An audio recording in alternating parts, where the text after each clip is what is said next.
kemungkinannya ada 3 pasangan yang akan maju. Namun kita juga ngelihat suara-suara dari rezim ini yang menginginkan 2 pasangan.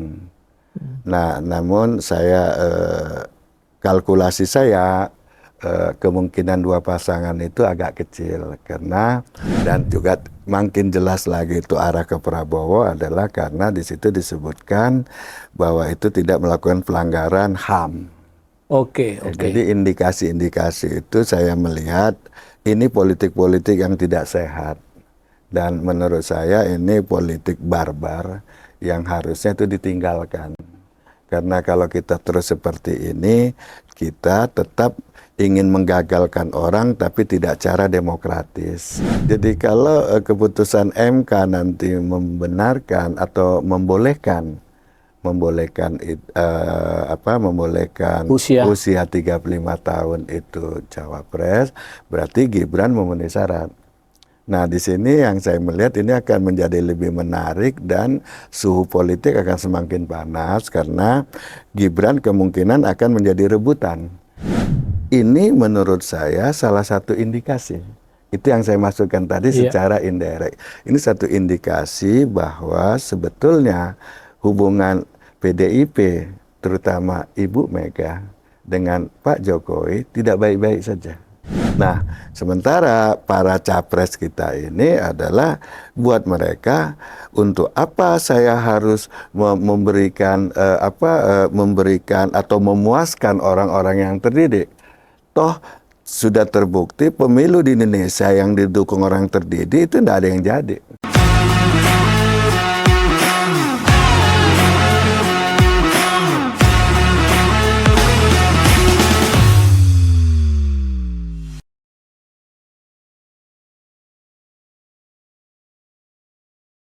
Assalamualaikum warahmatullahi wabarakatuh. Selamat sore, sahabat UKI.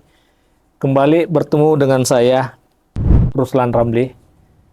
Sore ini bersama abang saya, Muhammad Jamiluddin Ritonga. Gimana kabar, Bang?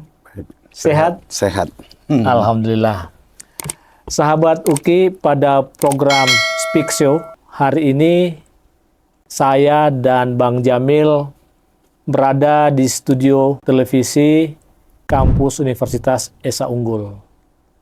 Kami akan berbincang, berdiskusi terkait Pilpres 2024. Tapi sebelumnya, sahabat UKI, saya akan bertanya ke Bang Jamil. Bang, apa kegiatan akhir-akhir ini, Bang? Ya, tentu sehari-harinya ya ngamatin politik di tanah air ya. Yang kedua tentu aktivitas saya sehari-hari ya sebagai dosen di Universitas Esa Unggul. Oke. Di luar itu, Bang, ada lagi mungkin yang lebih ringan, lebih nyantai? Ya, saya lebih senang di rumah berkebun kecil ya. Iya. Ya, saya senang memupuk tanaman-tanaman, baik itu pohon yang ada buahnya atau yang sejenis bunga ya. Saya merasa enjoy kalau sudah mengorek-ngorek tanah ya. Oke, tapi selain itu perkembangan politik tanah air dalam pantauan Abang ya? Ya, tentu itu sudah wajib ya, memantau perkembangan politik di tanah air, apalagi saat ini tahun politik. Tentu sedikit saja kita lengah, kita akan kehilangan jejak ya. Oh gitu ya, Bang. Berarti apa ya, ngupdate-nya siang, malam?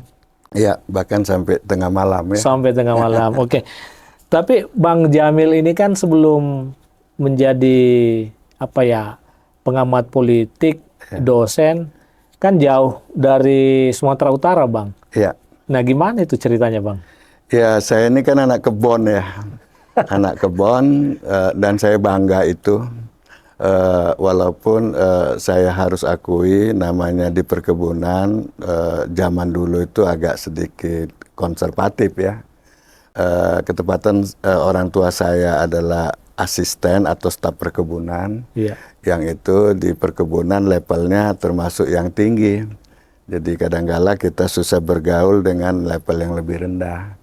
Namun karena saya memang dari awal sudah tumbuh selalu ingin hidup berdemokrasi, saya langgar itu semua. Oh, Jadi saya senang keluar dari kebiasaan-kebiasaan bahwa anak staf harus bergaul dengan anak staf, tapi justru saya lebih banyak bergaul dengan anak pegawai dan anak-anak buruh gitu. oke. Terus sampai ke Jakarta dan menjadi, kan Bang Jamil juga dikenal sebagai peneliti kan? Ya, ya. Jadi tentu SD sampai SMA saya habiskan di Sumatera Utara ya. Ya. Namun saat itu karena orang tua staf itu kan ber 2 tahun pindah, Iya. akhirnya kita lebih banyak berpisah dengan orang tua. Ya, jadi ya saya hikmahnya juga bagus sehingga saya menjadi lebih mandiri karena tidak bersama dengan orang tua. Jadi saya harus dilatih untuk semua memperhitungkan soal sisi-sisi kehidupan saya, karena setidaknya saya harus belajar memanage keuangan, memanage hidup, dan saya juga harus tahu batas-batas dalam bergaul. Itu yang pertama. Yang kedua, tentu setelah SMA saya akan ke Jakarta untuk kuliah. Nah, awalnya saya karena anak kebon ingin kuliah di pertanian. Iya. Namun sampai Jakarta saya nggak kepikiran ke pertanian, malah saya tertarik kepada publisistik.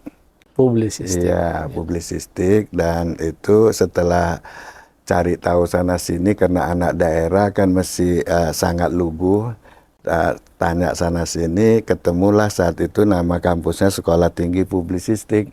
Oke. Nah, jadi yang awalnya bukan cita-cita saya, tapi justru saya masuk ke STP namanya, Sekolah Tinggi Publisistik. Nah, di sana saya belajar komunikasi, namun karena publisistik itu kan orientasinya Jerman, yang itu publisistik itu sangat dekat dengan politik.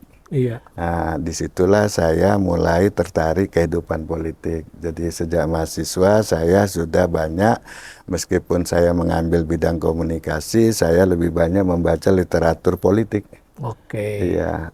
Nah, selain itu juga saya, meskipun saya bukan aktivis, tapi saya banyak bergaul dengan aktivis. Nah, dari sana saya menyerap bagaimana kata buku dan bagaimana kata-kata dari aktivis, sehingga saya coba mensinkronkan itu antara dunia teoritis, dunia konsep dengan dunia yang dilakukan para aktivis, dan saya juga mencermatin dengan membandingkan situasi politik di tanah air dengan di luar. Oke. Ya. Baik. Sahabat Tuki, Bang Jamil ini sering juga kita baca komentar-komentarnya di banyak media ya. Nah, coba kita gali lebih jauh Bang Jamil ini tentang politik nasional nih. Bang, kalau kita lihat sekarang ini kan Pilpres tinggal 6 bulan ya. Nah, kemudian ini kan pasang surut ini koalisi-koalisi. Ya. Secara umum, Bang Jamil, bagaimana menurut Abang Pilpres 2024 dibanding Pilpres 2019 atau 2014? Iya, sebetulnya situasinya saya pikir hampir sama ya. Hampir sama antara suhu politik di 2014, 2019, dan saat ini. Hanya saja bedanya 2014-2019 itu jauh-jauh hari sudah mengerucut pada 2 pasangan. Iya. Nah, sekarang ini kan memang perkembangannya jauh berbeda dari sisi itu. Yang awalnya kan diprediksi itu akan memungkinkan 4 pasangan. Iya. Itu ketika masih ada KIB, ada KIR, ada PDIP, dan ada koalisi perubahan. Oke. Karena itu saat itu diprediksi menjadi 4 pasangan, dan kita yang mencintai demokrasi tentu senang kalau itu ada 4 pasangan, karena prinsipnya adalah variasi yang dipilih dan variasi yang memilih, dan itu sesuai dengan prinsip demokrasi. Namun setelah KIB anggotanya pindah ke koalisi masing-masing, yang P3 ke PDIP, Golkar dan PAN ke KIR, maka kita melihat kemungkinannya ada 3 pasangan yang akan maju. Namun kita juga ngelihat suara-suara dari rezim ini yang menginginkan 2 pasangan. Nah, namun saya kalkulasi saya kemungkinan 2 pasangan itu agak kecil, karena Prabowo Subianto itu akan terlihat tetap ngotot untuk mencalonkan jadi capres. Begitu juga PDIP kelihatannya sudah final akan memilih Ganjar. Dan saya melihat juga sampai sekarang koalisi perubahan relatif solid untuk tetap mengusung Anies. Nah, tentu kita semua yang mencintai demokrasi tentu berharap sebaiknya 3 pasangan ini tetap bisa bertahan. Bang, tadi malah nyebut 2 pasangan ini. Nah, tapi kan realitasnya sekarang 3. Yang Bang Jamil maksud 2 pasangan itu siapa? Ya, kalau kita lihat dari rezim ini kan memang menginginkan pasangan itu adalah pasangan yang sama-sama ingin mempertahankan atau melanjutkan program-program Pak Jokowi. Nah, karena itu petanya adalah yang diharapkan oleh rezim ini tentulah adalah KIR sama PDIP. Karena dengan dua-duanya adalah partai pendukung pemerintah, rezim ini tentu mengharapkan siapapun yang menang sudah tidak ada masalah. Karena itulah mereka tetap menginginkan sebetulnya 2 pasang saja. Nah, itu artinya apa? Sebetulnya rezim ini tidak menghendakin bahwa Anies untuk maju.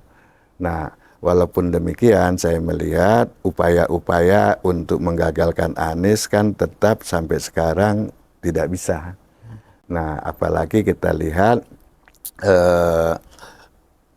soliditas di koalisi perubahan, baik itu Nasdem, Demokrat, dan PKS, itu kan meskipun ada sedikit intrik-intrik, tapi intrik-intrik itu kan sebetulnya bunga-bunga saja yang itu dilontarkan yang bukan pengambil keputusan di partai masing-masing.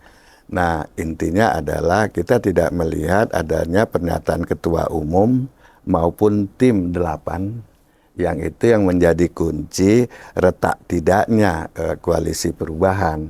Nah, kalau ketua umum dan tim 8 itu berselisih paham, barulah kita yakin koalisi perubahan itu terjadi gonjang-ganjing.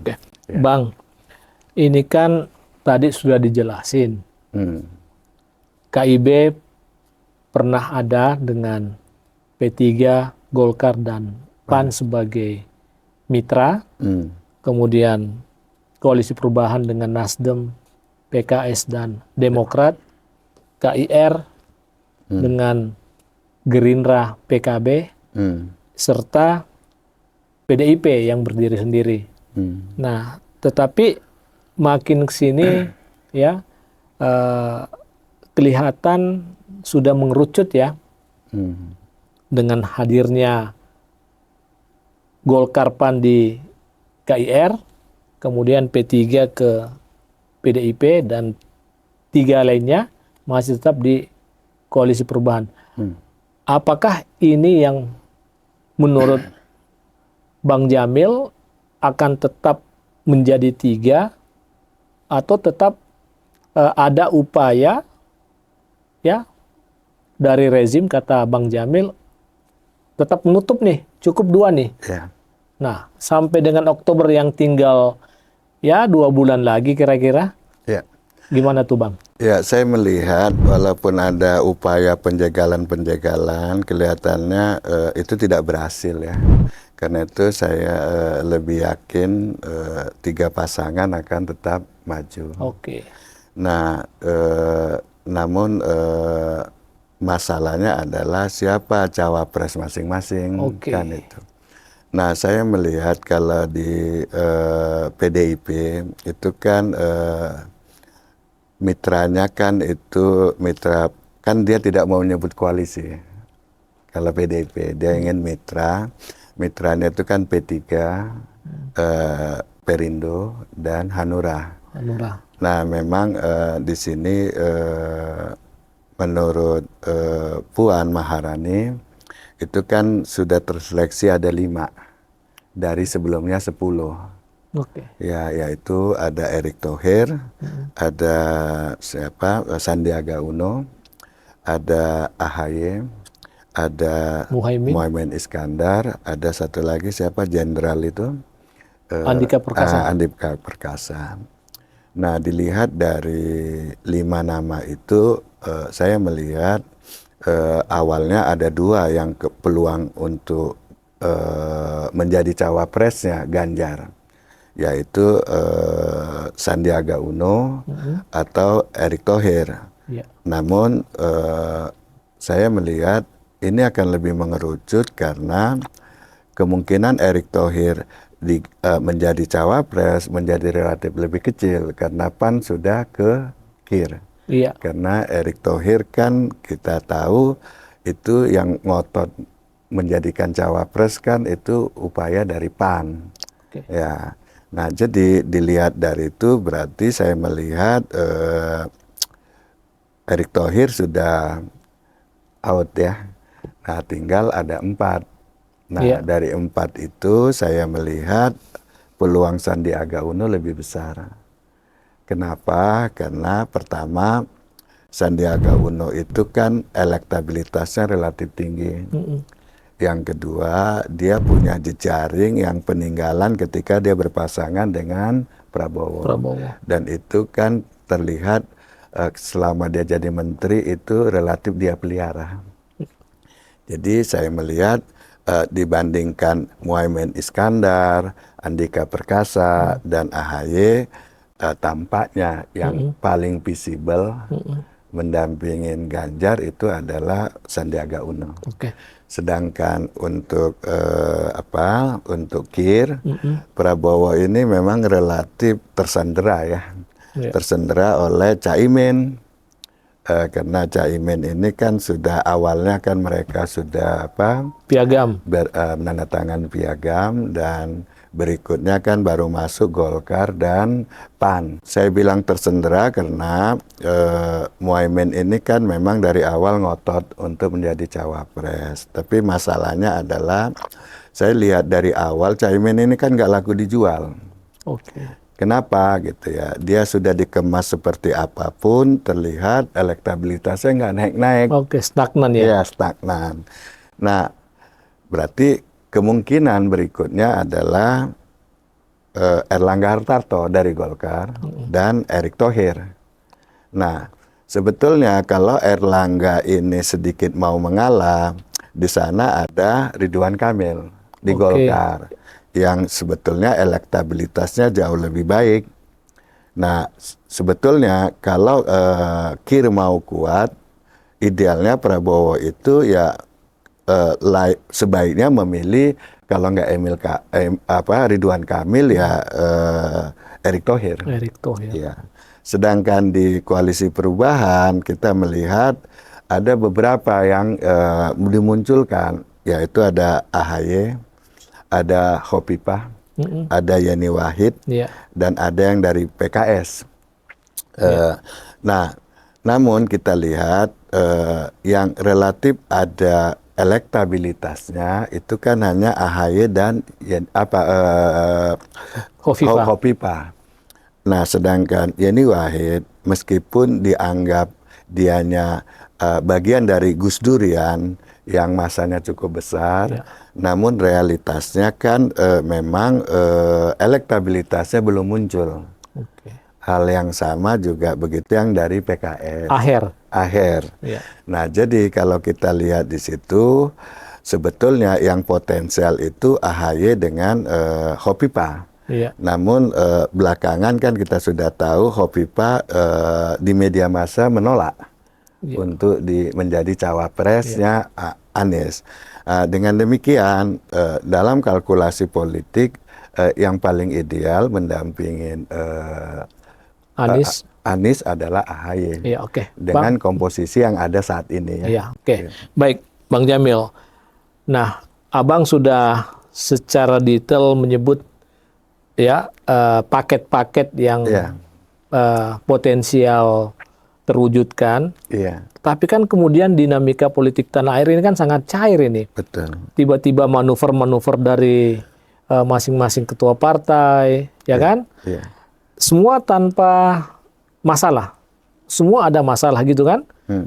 Gimana di PDIP terganggu dengan PSI misalnya, ya, terganggu dengan manuver Jokowi yang bermain dua kaki ya, satu di Prabowo, kaki sebelahnya di Ganjar. Nah, belum lagi dengan putra Jokowi ya, putra presidennya Gibran yang diseret-seret masuk di ranah politik dan menjadi cawapres Prabowo. Begitu pula di koalisi perubahan, Nasdem dan Demokrat lebih tajam friksinya tuh. Nah, itu kemudian seperti apa amatan Bang Jamil tuh? Iya, memang situasinya masih cair dan saya berulang menyampaikan di media massa bahwa sebetulnya saat ini adalah situasi kritis untuk semua koalisi saat mereka memilih cawapres. Nah, apalagi ada destroyer berikutnya, yaitu ada yang melakukan judicial review di MK yang mempersoalkan umur. Bahkan ada yang meminta umur minimal 35 tahun. Diturunkan ya? Ya, jadi 35 tahun, tapi ada yang baru masuk lagi itu umur 70 tahun. Ya, batas.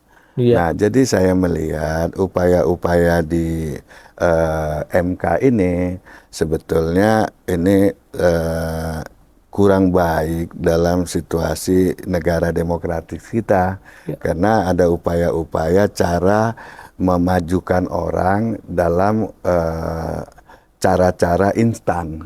Memajukan dan mau menggagalkan orang, dan ini kan tidak baik. Nah, kalau itu mau dilakukan seharusnya ya biar pemilu ini, pilpres ini dulu selesai, baru nanti kita tata kembali. Oke, Bang, yang Abang maksud yang mau dicalonkan itu Gibran?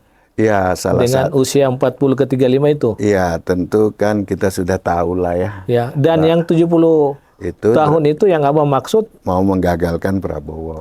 Karena udah melewati umur 70. Iya. Dan juga makin jelas lagi itu arah ke Prabowo adalah karena di situ disebutkan bahwa itu tidak melakukan pelanggaran HAM. Oke. Jadi indikasi-indikasi itu saya melihat ini politik-politik yang tidak sehat.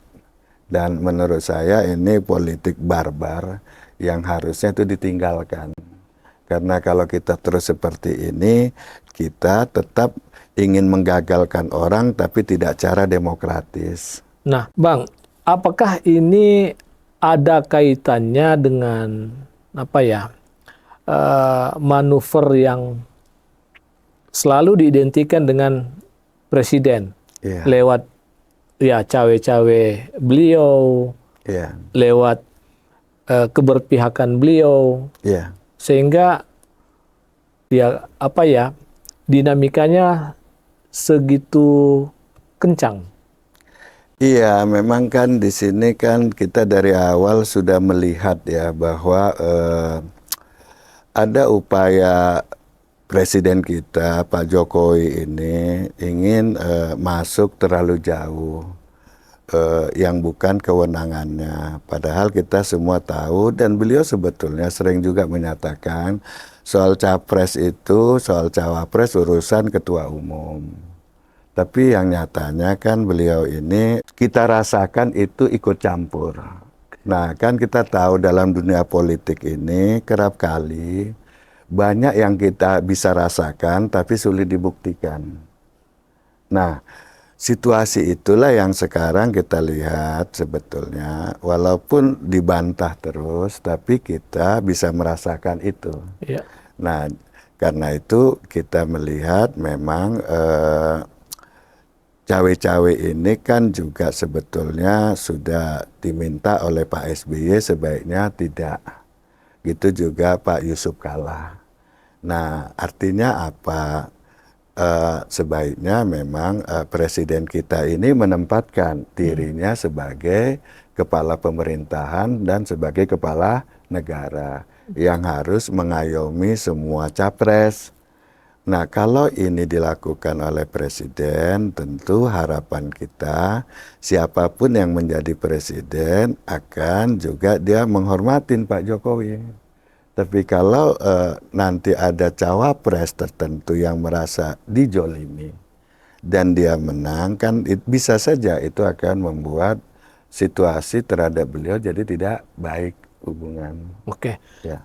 Bang, saya kembali lagi nih ke peta koalisi ya. Ya. Apakah peta koalisi yang mengerucut pada tiga kutub ini akan final sampai di pendaftaran KPU atau kemungkinan akan terjadi perubahan-perubahan, ada miracle, masih bisa berubah? Kalau saya melihat koalisinya kemungkinan tetap. Yang mungkin bisa berubah komposisi cawapresnya. Oke, jadi koalisinya tetap ya? Ya, kalau saya mesti yakin kita tetap 3 pasangan. Yang kemungkinannya ini terjadi pergeseran adalah cawapres. Nah, kalau tadi Bang Jamil udah menyebut nih, Ganjar ya dengan PDIP-nya lebih kelihatan sandinya nih. Ya. Kemudian KKIR, Prabowo antara Erik dan Erlangga Hartarto. Kemudian di perubahan lebih kelihatan ke AHY kan? Iya. Anies AHY. Tapi kan di masing-masing partai ini masih ada dinamika yang begitu kuat. Misalnya di KIR nih, kan Muhaimin pemegang rinci juga, Bang. Iya. Iya, memang kan itu saya melihat Muhaimin ini kan awalnya memang pegang kartu as ya. Iya.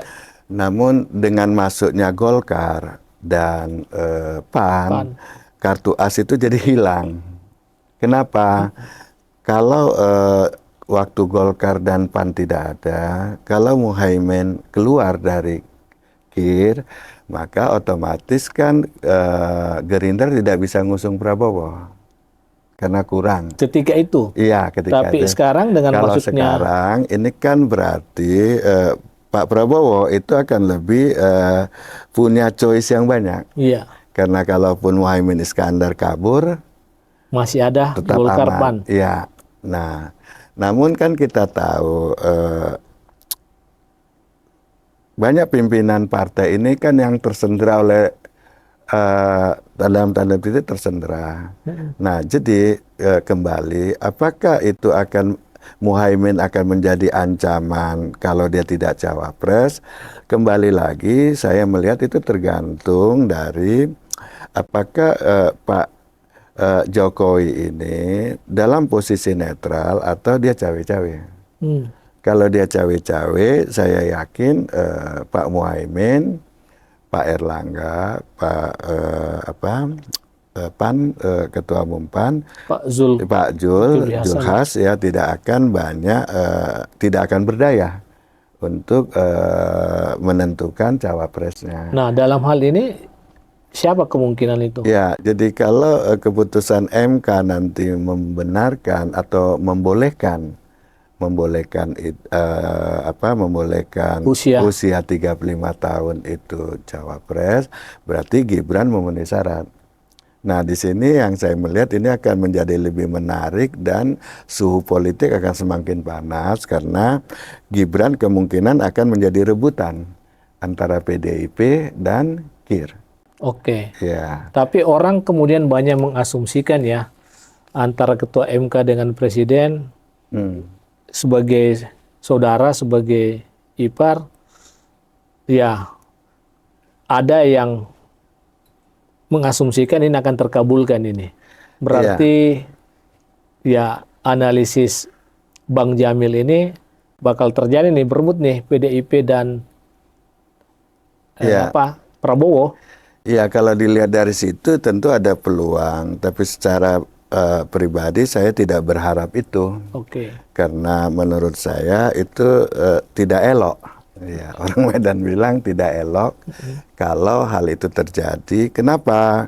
Karena itu bukan kewenangan MK memutuskan syarat seorang calon. Cawapres. Iya, itu bukan kewenangan dia. Itu adalah kewenangan pembuat undang-undang. Yang dalam hal ini adalah DPR dan Presiden. Iya. Jadi saya berharap pimpinan MK termasuk hakimnya itu ya memang dia proporsional sesuai porsi dia. Kalau mereka menyadari ini porsi mereka, saya pikir dia tidak akan memutuskan itu. Dia akan tetap mengembalikan kepada DPR dan Presiden. Oke. Nah, kalau itu terjadi, tentu keinginan-keinginan segelintir orang yang mempunyai ambisi-ambisi politik itu, termasuk upaya misalnya ingin memajukan Gibran, itu dengan sendirinya kita bisa tangkal. Oke. Jadi bukan karena kita tidak suka kepada Gibran, saya yang selalu berpikir bagaimana bangsa ini, siapapun itu, mengamankan demokrasi. Dan kalau bisa, demokrasi kita itu ya semakin subur di negeri ini, bukan digerogoti. Oke. Dengan pikiran-pikiran sempit, dengan untuk kekuasaan, ambisi-ambisi kekuasaan. Oke. Bang, tadi Abang sudah menyebutkan kalau ini terjadi meskipun pahit, maka Gibran akan jadi rebutan antara Prabowo dan PDIP. Ganjar, gitu kan? Ya. Nah, tapi yang terakhir ini kan kita mendengar lagi dari Ketua DPP PDIP Perjuangan, Bang Said Abdullah ya, Ya. itu udah mulai melemparkan Ganjar Anies, yang kemudian dari perubahan ya ada yang menilai bisa juga Anies Ganjar, tapi ada juga yang berpendapat lain. Nah, ini semakin apa ya, kelihatan manuver-manuver dan dinamika yang begitu kuat. Gimana tuh Bang Jamil? Iya, jadi saya ngelihat kan ini kan akan terus masing-masing koalisi ini saling menggoda. Saling menggoda. Saling menggoda ya. Nah, termasuk yang dilakukan oleh Pak Abdullah Said ini ya. Dia coba menggoda Anies dengan harapan kalau Anies itu apa kan berarti cita-cita dua calon, dua pasang terwujud. Oke. Ya. Nah, namun saya kan melihat begini, hal itu kan bisa ditilik. Pengajuan itu ada logikanya kalau memang dilihat semata konteks berpikir matematis, yaitu dengan menggabungkan pendukung elektoral, elektoral dari Ganjar dan Anies. Nah, kita sama-sama maklum bahwa hasil survei lembaga-lembaga yang kredibel itu menunjukkan bahwa Anies, Ganjar, dan Prabowo kan selalu tiga besar. Karena itu kalau Ganjar dan Anies disatukan secara matematis akan mengatakan berpeluang menang. Ya, tapi berpikir matematis itu di dalam dunia politik kan sangat berbahaya. Dan kesannya justru ceroboh. Kenapa? Karena kita tahu berpikir matematis di dunia politik tentu tidak sangat tepat. Nah, contohnya kasus Ganjar dan Anies. Kita tahu bahwa konstituen mereka atau calon pemilih mereka itu kan berbeda. Tapi tidak hanya berbeda, tapi berseberangan. Ya. Nah, artinya apa? Pendukungnya Ganjar itu sangat anti terhadap Anies. Sebaliknya pendukung Anies juga ya sama, sangat tidak menyetujui dan menginginkan Ganjar. Jadi kalau ini disatukan Ganjar atau Anies dan Ganjar, maka ada peluang pendukung Anies akan tidak memilih, Kabur. kabur, atau bisa jadi dia jadi golput. Sebaliknya juga pendukung Ganjar juga bisa jadi karena dia tidak suka kepada Anies, dianya malah juga tidak memilih pasangan ini.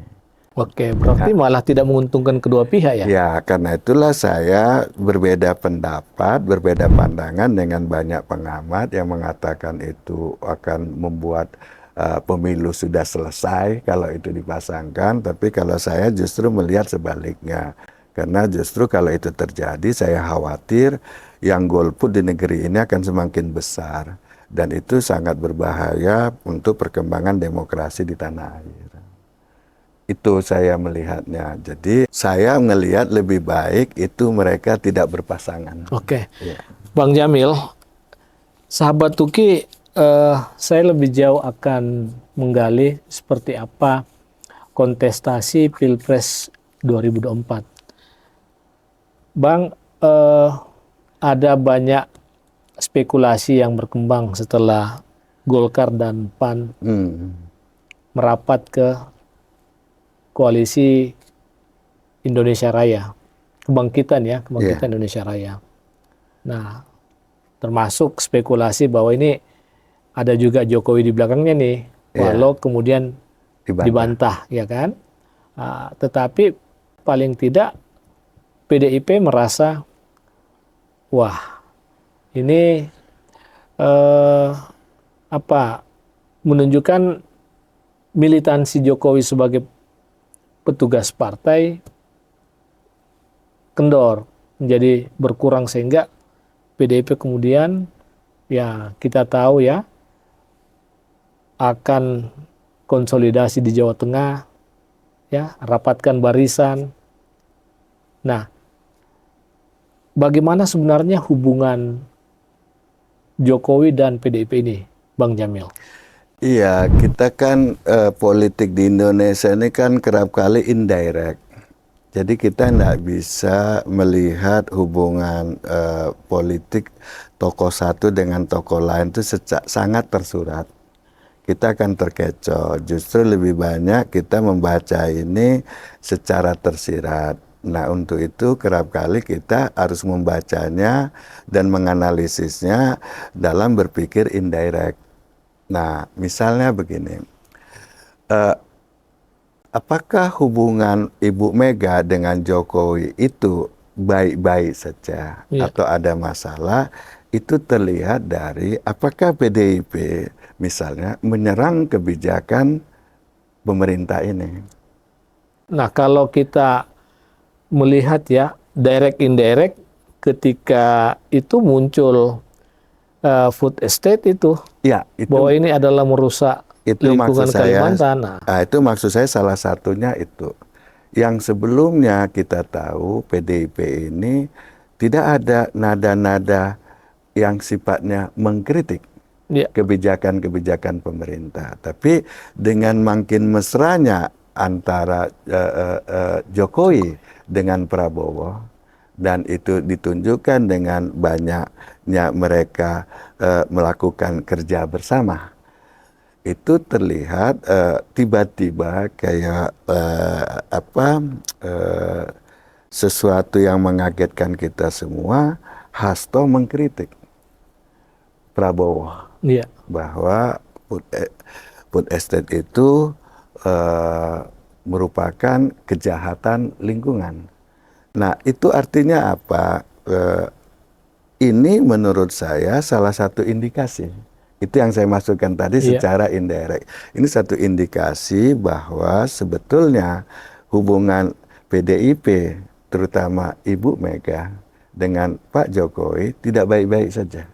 Tidak sedang baik-baik saja. Tidak sedang baik-baik saja. Nah, jadi membacanya dengan cara seperti yang tadi itu indirect. Nah, jadi semakin sering nanti PDIP mengkritik, apakah itu menterinya dan itu apakah orang-orang dekat Pak Jokowi, maka itu menjadi cermin hubungan mereka sedang tidak baik-baik saja. Oke. Tapi kalau PDIP tetap bermanis-manis terhadap semua kebijakan yang diambil pemerintah, maka itu artinya hubungan mereka cukup harmonis. Oke.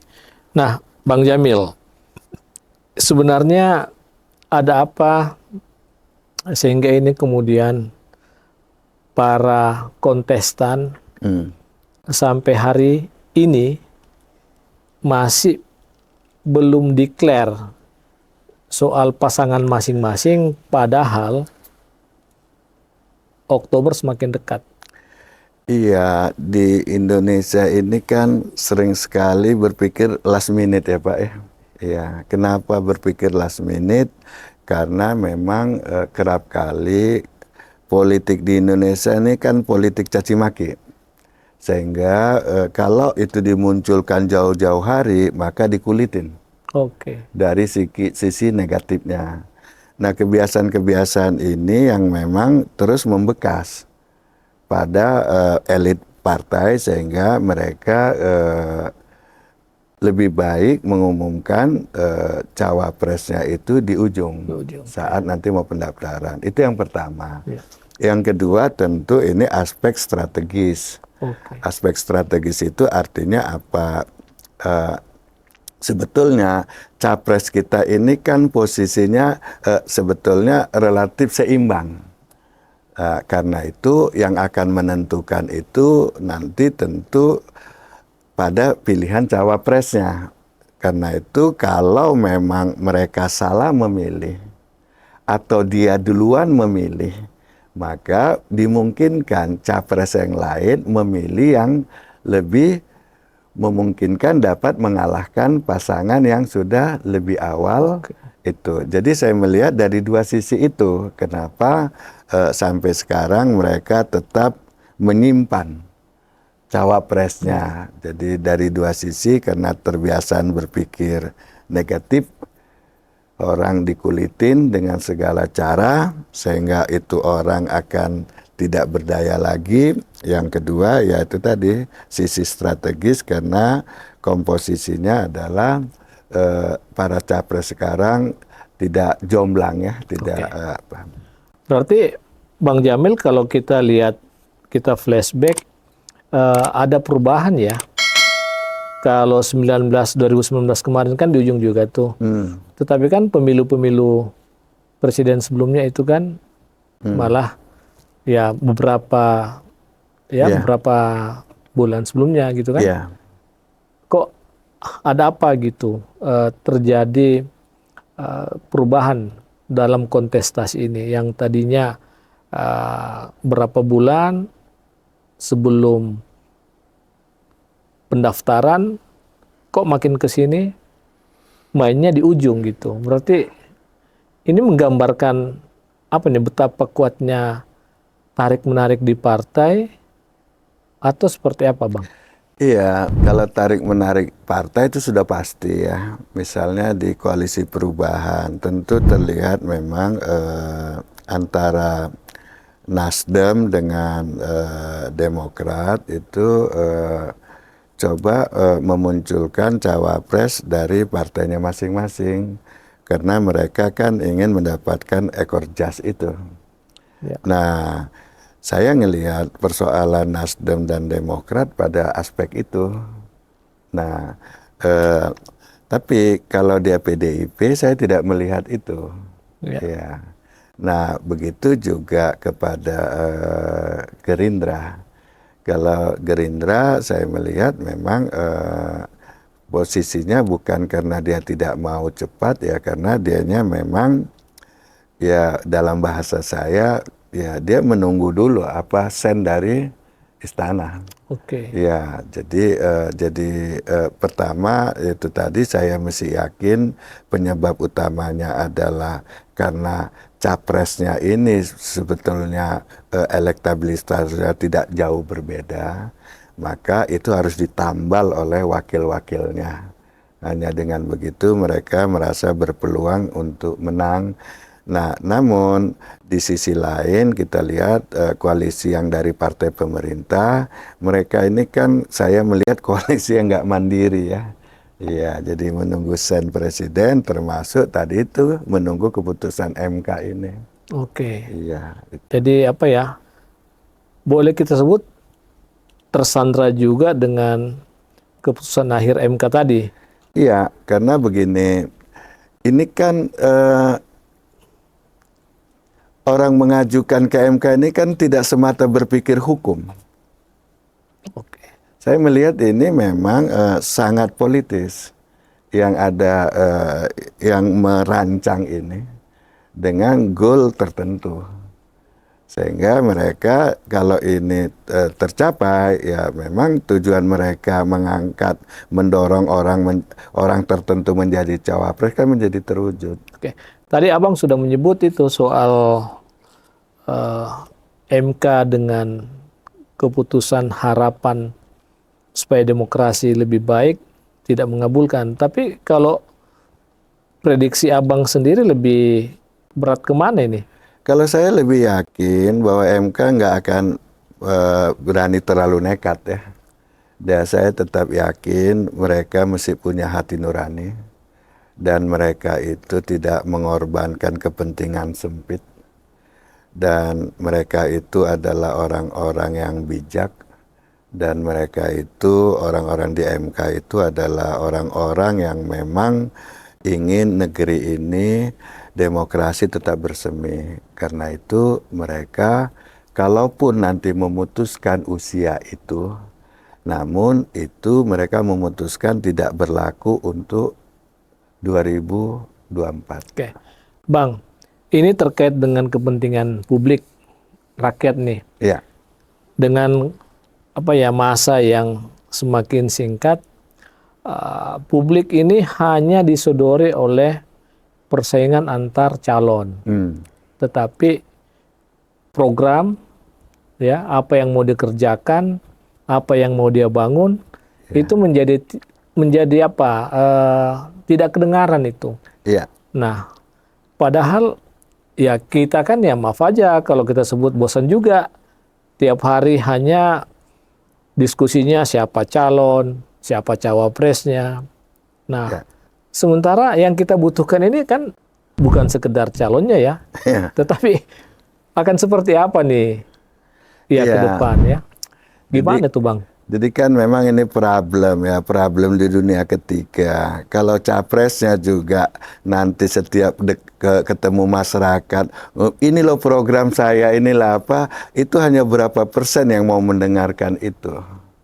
Dan itu juga terlihat dengan masih kecilnya persentase orang-orang yang terdidik. Nah, yang lebih besar kan di negeri ini orang yang tidak terdidik. Dan mereka ini tidak membutuhkan itu. Nah, sementara para capres kita ini adalah buat mereka untuk apa saya harus memberikan memberikan atau memuaskan orang-orang yang terdidik. Toh sudah terbukti pemilu di Indonesia yang didukung orang terdidik itu tidak ada yang jadi. Kalah dengan orang-orang yang belum dan kurang terdidik. Dan itu sudah terbukti. Ya, tapi kan kemudian Bang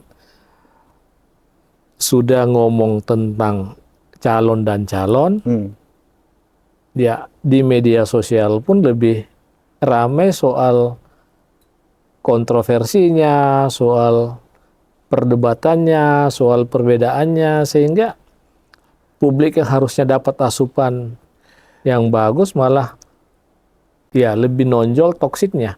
Iya, memang kan idealnya kita berharap Pilpres ini kan lebih bermutu, lebih berkualitas. Nah, untuk itu harapan kita adalah para calon ini kan memang menonjolkan program-program mereka gitu loh. Ya, namun realitasnya adalah hal yang kita anggap ideal dari orang-orang yang terdidik ini itu dalam tanda petik tidak diperlukan oleh sebagian halayak lain yang jumlahnya lebih besar.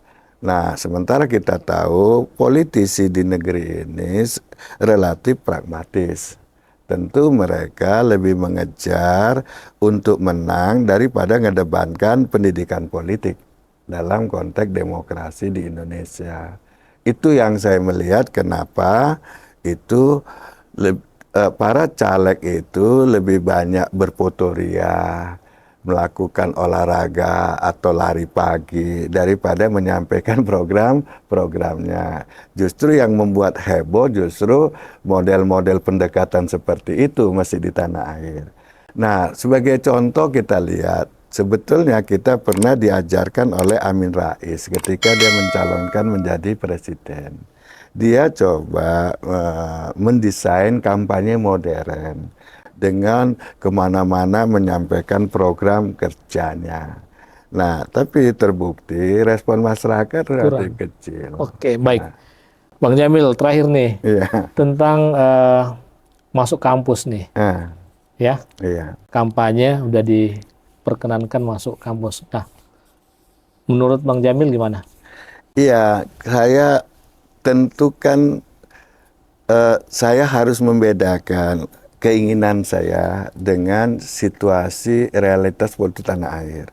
Kalau dari sisi saya sangat menyambut karena ini bagian dari pendidikan politik. Dan yang kedua, ini juga ingin menguji apakah calon-calon yang maju ini calon-calon kaleng-kaleng atau yang memang yang mempunyai program yang matang untuk memajukan negeri tercinta ini. Nah, jadi itu kan perlu pengujian-pengujian. Nah, justru kampus adalah tempat yang paling pas untuk membahas program-program yang diajukan mereka. Dengan demikian, nanti calon-calon yang akan maju tidak hanya sekedar berselfie, tetapi mereka memang secara intelektual itu menyampaikan program-program yang real, ya sehingga para akademisi dan juga harapannya nanti ini menyebar keluar, sehingga orang bisa menilai apakah program-program mereka itu visible atau tidak, dan memungkinkan nggak itu memajukan masyarakat. Atau itu hanya jargon-jargon yang sebetulnya sulit kita wujudkan. Gitu. Oke. Baik, sahabat UKI, kurang lebih 50 menit. Saya dan Bang Jamil saling memberi informasi. Mudah-mudahan obrolan ini bermanfaat buat kita semua. Terima kasih.